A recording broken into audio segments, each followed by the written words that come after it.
Okay, we're live. Okay. Buddy, We're gonna go outside because we're gonna do a meditation. buddy, do you want this? I think he wants to play with this. Where is No, buddy, this is not your ball. This one I'm playing with. Hold on. No, that's not your mommy. Get it. No, buddy, Take him outside. go, Buddy, buddy, go go outside. outside. I'll go Joseph. outside with you. Come on, let's go. Outside. All right. Hello, everyone. Welcome. Come with me. Can you all hear me? Let's see. I think the microphone. All right. People can hear. Yes. Fantastic. So welcome to today's Friday Live. And today we're going to be doing some mindful eating meditation. Just trying to get Buddy to go outside, use the toilet. So thank you so much for your patience. Let's go outside, buddy. All right, so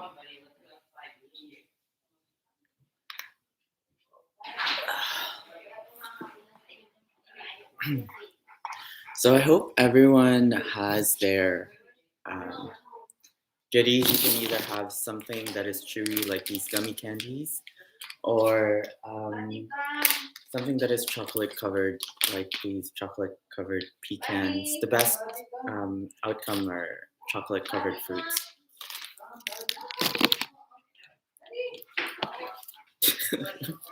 Sorry about that. Buddy's getting taken out for a walk. Good. So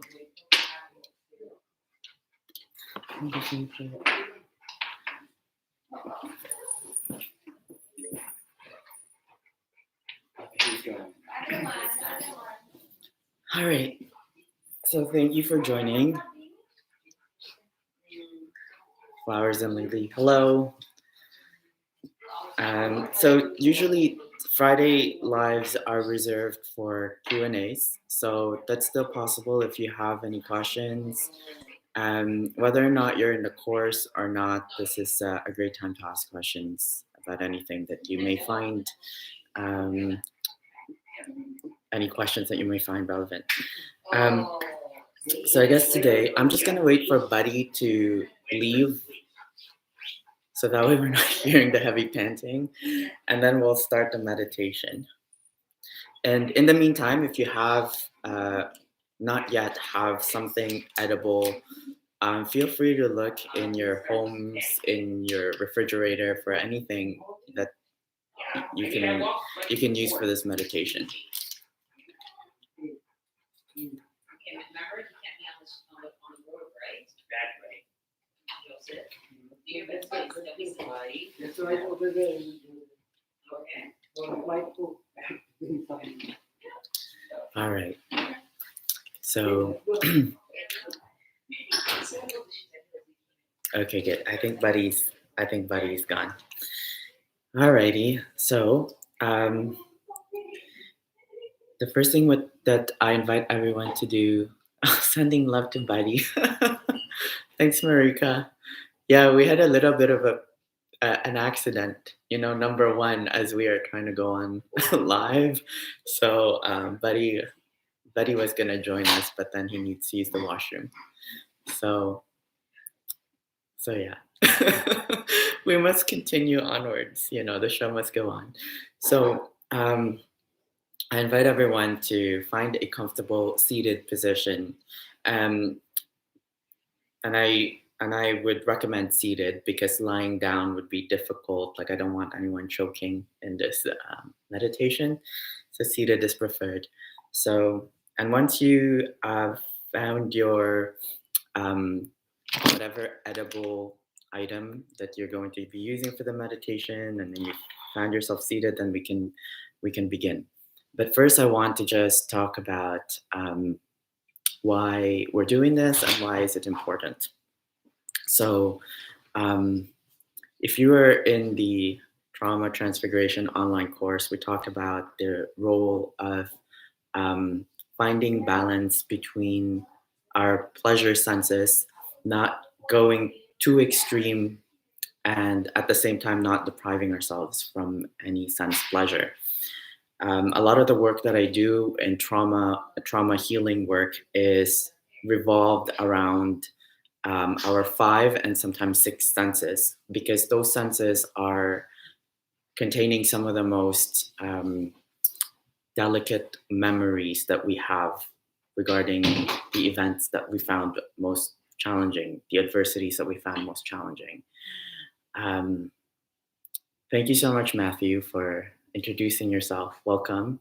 And yes, observation is, the beginning of meditation. So thank you for commenting. So, where was I? I completely lost a train of. Yeah. So the senses are what we use in order to work with some of the trauma energy, because it's quite raw in its form. Using just the rationality of thinking about and reasoning sometimes oftentimes actually gets deactivated in the trauma response process, because our flight or fight or freeze or fawn response is activated. And in that very heightened moment is when our senses, so sometimes, for example, the sense of smell is one of the most powerful senses that can cause us to relive a memory. So, for example, you lived in a certain place and you were used to smelling a certain thing there, maybe a bakery close to your home, or maybe a laundry facility close to your home, and smelling the same scent can immediately take you into that place. So that's why in creating healthier relationships with our past, especially some of the tough past experiences, we go back to the senses. And today we're going to be exploring the sense of taste. And how can we explore pleasure without feeling guilty? Because pleasure to the extreme can cause immediate gratification. There's a dopamine release right before we experience that pleasurable thing, and then endorphins are released, causing us to feel good. But if it's done in excess, can lead us to feeling depleted, maybe even making us feel guilty or ashamed of the things that we done to engage in those pleasure activities.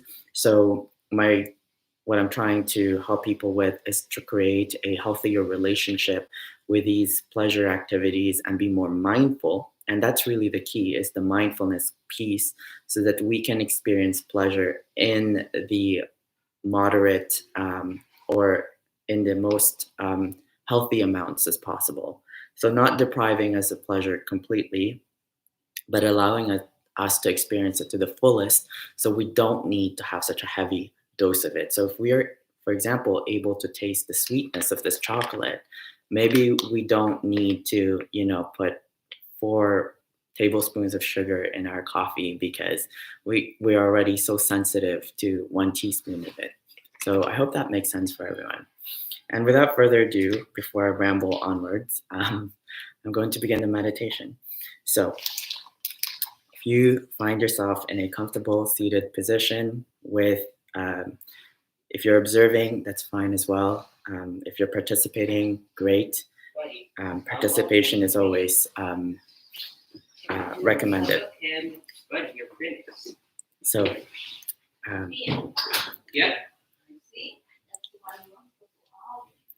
so I invite you all to take a slow, easy, deep breath in here.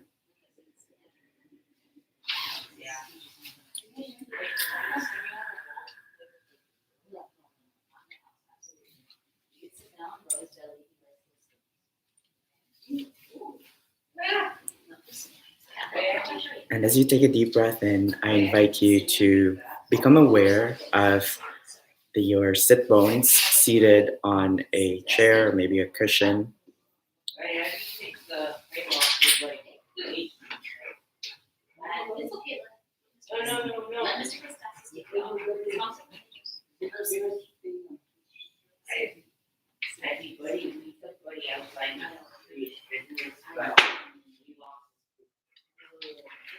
And then your next inhale, allow your spine to grow tall.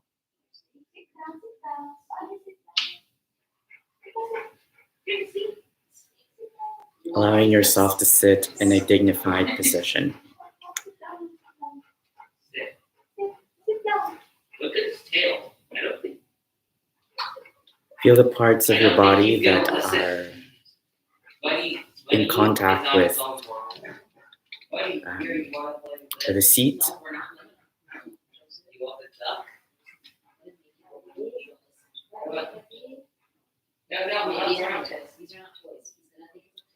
And become aware of the sensations of the parts of your body that are not in contact with any solid object, that are in contact with the air. And just see if there's any sensations that come up.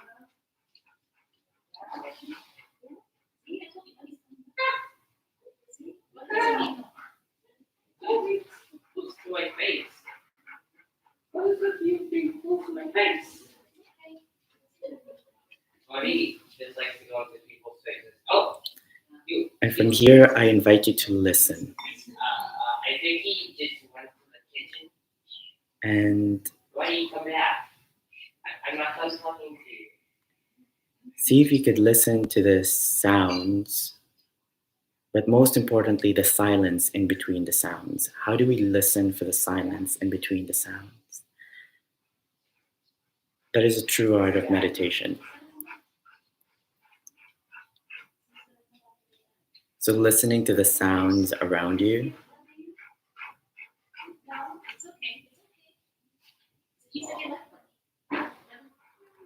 and then beginning to listen to some of the thought patterns that come up. Yeah, he's happy to see me and then just walks away. So as you listen, see what are some of the thought patterns that are coming up and just listen to them as well.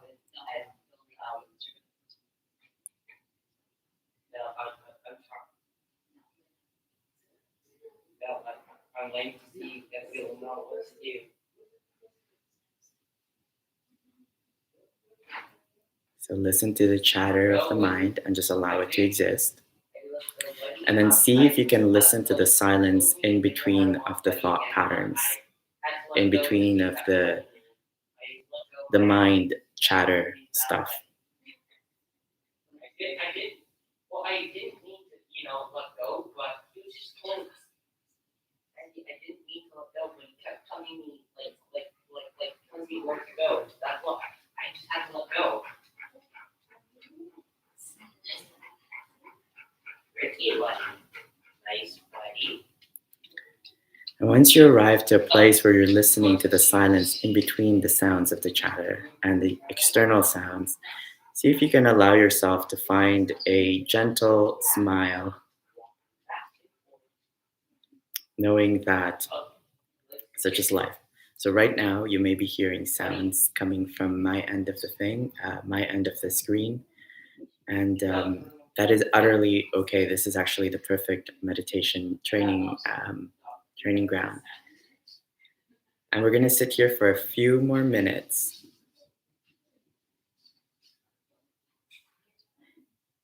Just listening. I speak, buddy. Okay, but at the outcome, buddy doesn't work. I mean, don't work.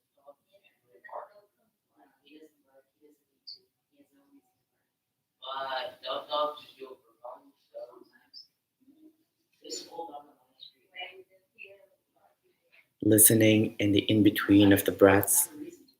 So if you've noticed there's a theme here, I'm encouraging you to listen to the in-between of the sounds, in between of the breath. Excuse me.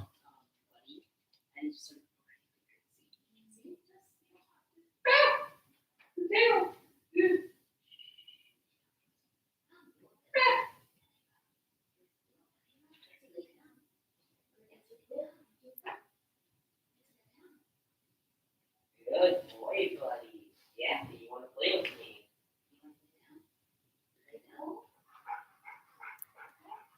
And in the silence, I'm going to ring a bell. And once that bell rings, I invite you to slowly and gently open your eyes. And we'll begin the mindful eating meditation. Yeah, but usually it takes practice to make it stop and down, so probably if I lay down, we'll do it. Hey, look, copy me. Oh, where you going? Where you going? To the wall? Where you go?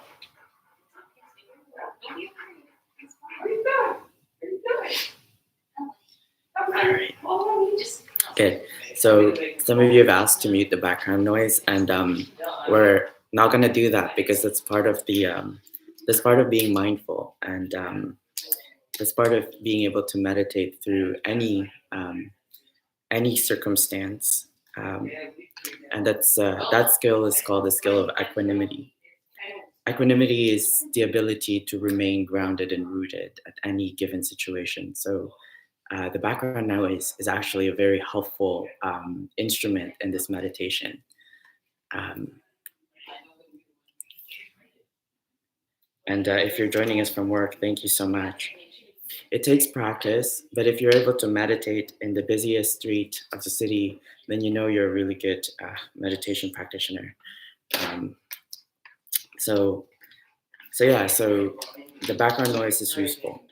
So let me take, so if you're with me and you have something like an edible snack, I encourage you to take that out. This is a good time to do it. And before we even open it, I really encourage people to look at the item. In this case, I want to be able to actually see it. And I'm going to take just one piece of this chocolate-covered pecan, and immediately I can already smell it. But before I even go there, I want to think about where this pecan came from, you know. And even just saying that, I've realized that I don't even know, you know, what a pecan tree looks like. Where do pecans grow? I've seen tree nuts before. I grew up in a tropical island, and I've seen tree nuts, but I've never seen a pecan. So oftentimes we take for granted where our food comes from, not even asking where did it come from? What was it like for this pecan tree, if that's where it grows? You know, how long does it take? How many years does it take for a pecan to be produced? And who is the person that picked this nut from the ground or maybe from the tree to the point where did the chocolate come from? I'm familiar with chocolate trees because where I grew up, chocolate trees were present, and the cacao trees were present, and they actually look very different from the finished product. They're quite kind of like this football shaped fruit, and it's very slimy on the inside, and it contains seeds like this, but it's very slimy, and it's very sweet. So where did the chocolate come from, and how did the chocolate meet the pecan, and how did it end up in the grocery store for me to pick it up? So those are some of the questions that we can begin to examine before we consume anything. Because when we consume things, especially food, it's so important to be intentional and mindful about it, because those same molecules that we consume become a part of us. So if there is, I'm going to introduce some of my personal philosophies here, some karma that is not conducive to the well-being of all sentient beings. For example, I failed to check whether or not this chocolate comes from a sustainable source. You know, I failed to check whether or not the chocolate didn't come from child labor. So So that's something that I can be more mindful next time, not beating myself up too much. This is what's available now. But those kind of questions are really important. Where did the chocolate come from? Who picked it? Who grew it? Was it grown with love and intent, or was it created for mass production using people as a means to an end? So, having said that, this is when we then, if we don't know these things, it's good to think about them, because our choices make powerful impact in the world around us. So if I purchased chocolate from a source where they used child labor, then I would have contributed towards that karmic cycle. If I looked into this ingredient, which chances are I'm going to find um, the palm oil, I would have contributed to the deforestation of a lot of Southeast Asia. So those are just things to consider whenever food arrives in our table, and then of course practicing gratitude, because we are fortunate to receive this food from the earth. So okay, without getting too philosophical into that, I'm going to ask you to first activate the sense of smell is the first sense of taste. So just see where you can hold it close enough so that you can smell it. So this chocolate is flavored pumpkin spice. So I could smell already the pumpkin spice. The other thing that I'm going to engage is my sense of touch. So I'm going to feel the chocolate and allow its texture, like it's been sitting in my hand for quite some time, so it's beginning to get sticky, meaning that it's starting to melt. And just without judgment, um, allow that sensation to be experienced. Okay, so after having spent some time feeling the food object, smelling it, and really smelling it, and getting a real sense of what this food smells like, and just appreciating it for that smell. What you may notice is that your mouth starts to salivate because you want to eat. This practice that we're doing right now is actually producing a lot of dopamine, the feel-good hormone in our brains that's related to excitement. It's related to, it gets increased before we actually get the thing that we want, which is why when we are thinking about something that is pleasurable, we're already starting to feel really good. And sometimes we get disappointed when we actually do that thing because it doesn't produce us our expectations. Our expectations doesn't meet reality. Hello, Mercedes. Thank you so much for coming in. And so, okay, let's bring the chocolate close to our mouth and see if we can allow it to touch our lip. Okay, so I'm just gonna wet my lips so that slides easier. And just kind of like allow your lip, close your eyes, and then allow your lip to touch the chocolate. And this is very sensual. And that's just the nature of pleasure. Pleasure and sensory are linked to it. So after having the chocolate touch your lip, see if you can allow your tongue touch the chocolate, and you may be able to taste it. And then from there, you can then put the chocolate in your mouth. But I encourage you to just leave the chocolate there. Don't chew it. Don't do anything. Just allow it to sit into your mouth. There we go.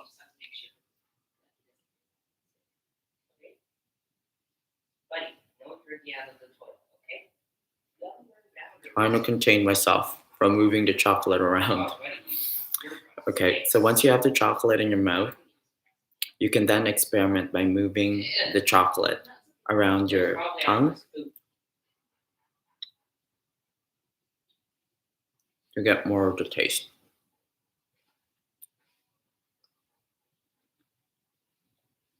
Okay. I realized I should have done this because then I can't instruct properly. And then from here, once the chocolate begins to melt in your mouth, you can then take your first bite. And with your eyes closed and taking that first bite, see like the explosion of flavor or taste the explosion of flavor as it as you take a bite in that chocolate. Are you able to feel the different textures of the soft chocolate in contrast to perhaps the more rough, harder nut or maybe a different flavor of fruit inside? And then from here, you can just slowly each chew. You should be able to count the amount of chew that you have.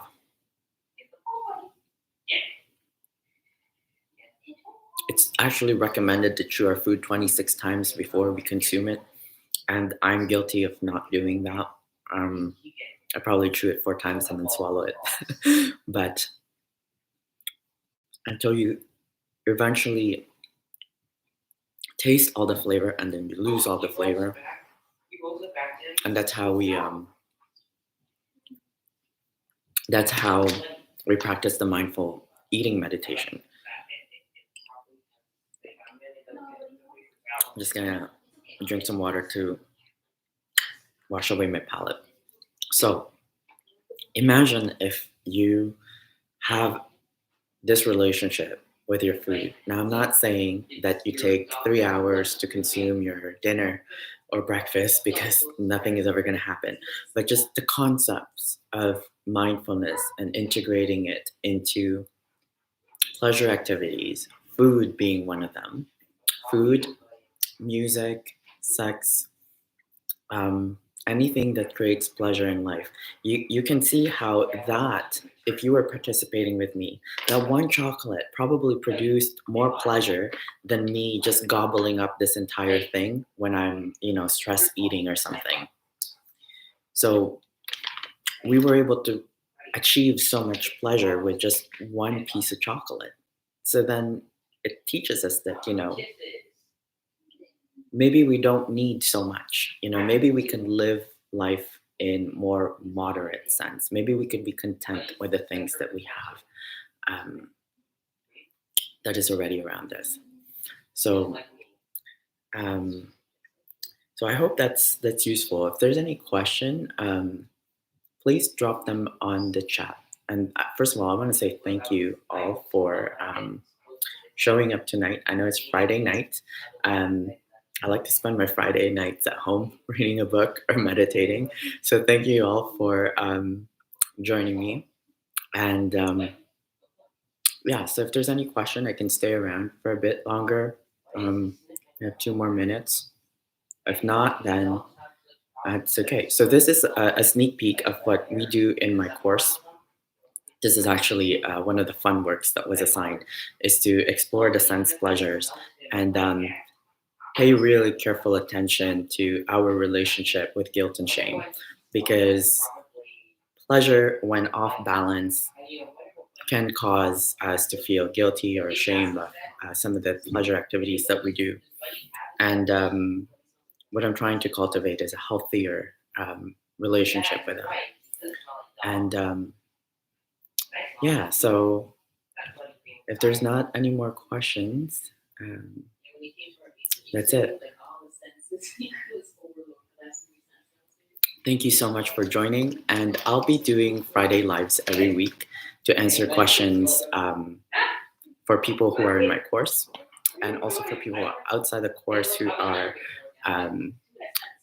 tuning in. So thank you so much, everyone, and I see you next Friday. If you are not yet a part of my newsletter, this is really highly, highly recommended, because that is where a lot of the magic happens. I put a lot of back end things that you wouldn't normally see in my normal YouTube videos or even the podcast.